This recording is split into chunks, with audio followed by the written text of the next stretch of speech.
Hello বন্ধুরা, আজকে এসেছি বনবিথি রিসর্টে। এটা কলকাতার উপকণ্ঠে ঘটকপুকুরের কাছে সায়েন্স সিটি থেকে আসতে হয়। ভীষণ সুন্দর জায়গা, কলকাতার কাছাকাছি যে এত সুন্দর একটা জায়গা আছে ভাবাই যায় না। খুব সুন্দর জায়গা বনবিথি রিসর্ট। এই যে রিসর্টের ঘরগুলি, এখানে বড় বড়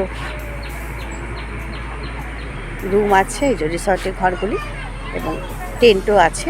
একদিন সারাদিনের জন্য ছুটি কাটাতে ভীষণ সুন্দর একটা আদর্শ জায়গা।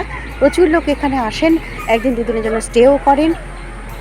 এই যে অনেক গেস্ট এখন আজকে দেখছি রয়েছেন, তারা দুদিন ধরে রয়েছেন, তারা থাকছেন, সারাদিনের জন্যও আসেন। ভীষণ সুন্দর জায়গা বনবিথি রিসর্ট।